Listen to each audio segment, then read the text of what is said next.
Tonight on The Tonight Show, starring Jimmy Fallon, the stage belongs to EJAE Audrey Nuna and Rei Ami, the powerhouse voices behind Hunter divided by X from Netflix's smash hit K-pop Demon Hunters. The vibe, joyful chaos, big laughs, bigger vocals, and a surprise that turns the studio into a victory lap. Why are they trending right now? Their anthem Golden just notched multiple weeks at #1 on the Billboard Hot 100, while the film keeps racking up records and fan moments from SNL Buzz to a Halloween sing-along re-release. In other words, this isn't just a soundtrack, it's a cultural takeover, and we're diving into the moment it went platinum on live TV. Soundtrack is breaking all sorts of records. I want to read some of these right here, if you don't mind. The soundtrack has been on the Billboard 200 for 15 weeks. Golden was number 1 on the Billboard Hot 100 for 8 weeks and longest running number 1 of the year on Global 200 singles chart.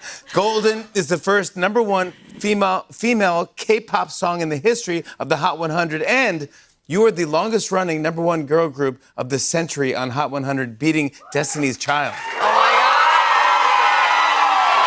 Jimmy's getting right to the point. This is more than hype. He's handing them the stats Billboard records firsts and spotlighting the scale of what they've just pulled off. That line is a mic drop in statistical form. It frames their success as both commercial dominance and cultural breakthrough. What I love here is the audacity of first female K-pop no one. That's a narrative pivot. They're not just riding momentum, they're making history. And as of 2025, that legacy is still evolving. Golden has stayed in heavy rotation on radio channels and TikTok challenges. Fans are posting 60-second covers daily. In May 2025, Billboard ran a cover story about them, citing their global reach and influence. Also, Audrey Nuna just dropped a remix version, adding a verse in Korean, which stirred excitement across both K-pop and US hip-hop circles. So when they say first female K-pop no one, they're staking a flag. That quote is a declaration they came to dominate, not just participate. And with every new remix performance or interview, they're reinforcing that claim.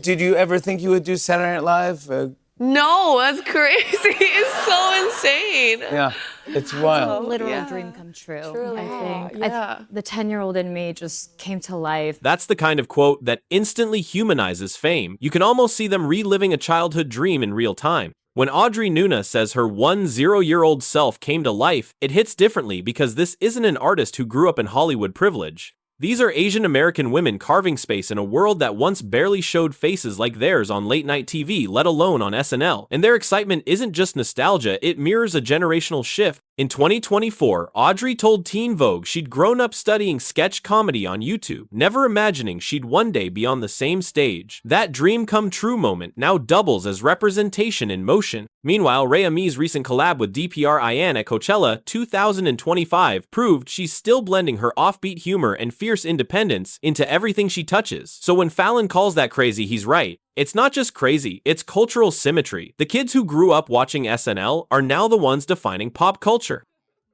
What have been some of the best reactions that you've gotten so far? Oh, man. Yeah, go ahead. Oh, well, for me, it was just, I went to Korea recently and had a mask and a hat on, but they recognized me somehow, and the whole cabin crew came through to my seat and the said hello, and also the pilot, both of them. Hopefully not at the same time. Okay, one was flying the plane, one was saying hi. No one was flying. It was amazing. Autopilot. How about you? That's a perfect fame snapshot, the surreal moment when success crosses borders and finds you mid-flight.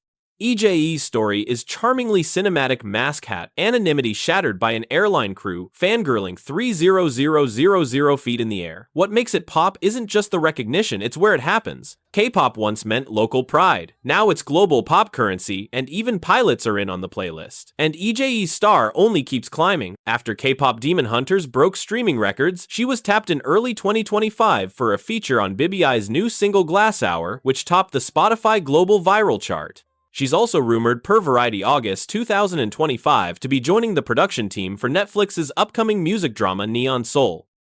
When I got off at Dongdaemun Station, and this cute little grandpa was doing a street performance of Golden on this traditional Korean instrument. He was so swagged out, like his outfit was fire. That's the kind of image that transcends pop culture. It's folklore-level stuff. Audrey Nuna watching a Korean grandfather remix her song on a EJAE-style instrument, that's generational connection in real time. It's the moment when a global hit circles back home and becomes part of a nation's street soundscape. The word swagged out says it all, respect and disbelief blending into pride. This anecdote lands even deeper after Audrey's 2025 Colors of Seoul mini-doc with Vogue Korea, where she talked about Golden being her love letter to both Seoul and Jersey. Seeing her song performed by an elder in Dongdaemun wasn't random, it was full-circle storytelling. Fans online clipped that Fallon moment, turning it viral again under number Golden Grandpa, with over 12 million views on TikTok in 2 days. It's easy to forget that behind the charts are connections like this tiny human proof that music bridges generations. One viral grandpa, one hit song, and a shared sense of pride. That's legacy. I just hear this little 5-year-old boy singing Golden at the top of his lungs, smiling ear to ear, holding his mom's hand, and he's like, "Born!" That's not just a cute story, it's cultural proof of impact. When a 5-year-old belts your song in a grocery aisle, you've crossed from pop star to household name. Rei Ami's story here hits because it's so ordinary yet extraordinary. H-Mart cup noodles and a tiny fan unknowingly singing the soundtrack of a generation. It's the ultimate viral loop, art imitating life, then life singing it right back. And Rei Ami's fan connection keeps getting deeper. Her 2025 single Supernova Baby just hit top 20 on Spotify's global pop chart, and she's been praised for how she weaves vulnerability into high-energy beats. Rolling Stone Korea recently called her the new standard for authenticity in bilingual pop. When Fallon laughs about the H-Mart moment, he's not just playing along, he's acknowledging that this music has become everywhere. It's wild how one song can soundtrack both a kid's shopping trip and Jimmy Fallon's living room. Golden isn't just trending, it's imprinting itself on memories. This movie has affected us all so much on an emotional level.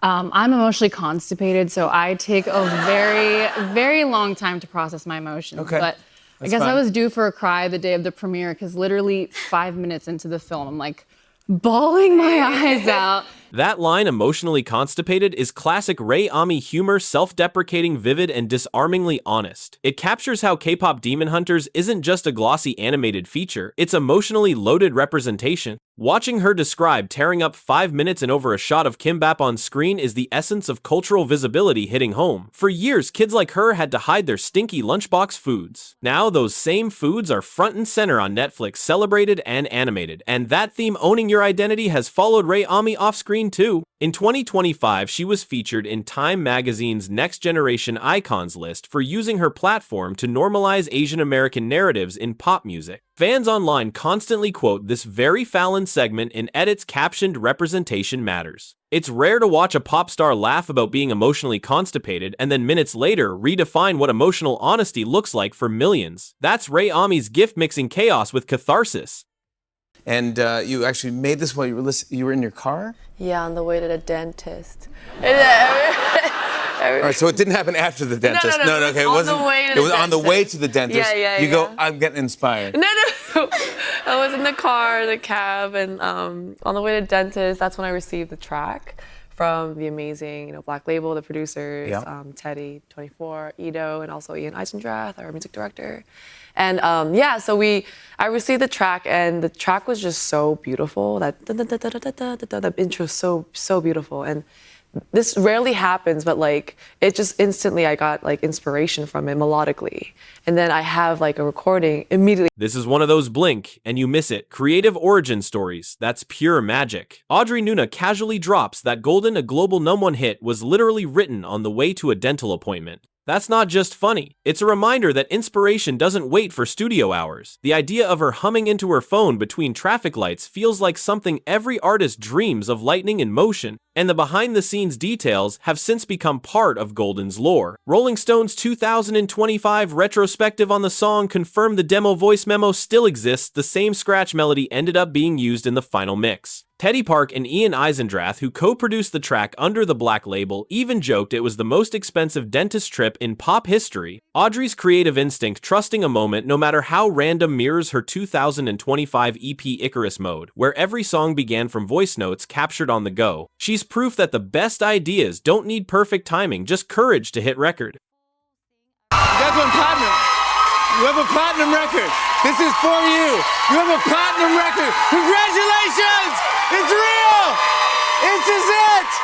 Congratulations! EJAE, Audrey Nuna, and Rei Ami are no longer just voices behind animated heroes, they're chart-topping artists in their own right. EJAE has already announced a debut solo single in Another World, dropping the 24th of October 2025, while fans and media are seriously pushing for a Grammy nomination after Golden ruled the Hot 100 in global charts. But it doesn't end there. The KPop Demon Hunters team has officially ruled out a live-action adaptation, saying the magic of the film wouldn't translate well while hinting at a sequel in the works. Meanwhile, controversy bubbled up when a viral tweet claimed AI must have generated their vocals, and Rei Ami shut that down with zero chill, defending their artistry and centering the human talent behind Hunter, divided by X. So here's where we land. That platinum moment on Fallon is more than validation. It's the opening of a new chapter. With streaming records smashed, controversy faced, and solo ambitions in play, these three are positioning themselves not just as the voices of a fictional band, but as artists expanding the boundaries of pop culture.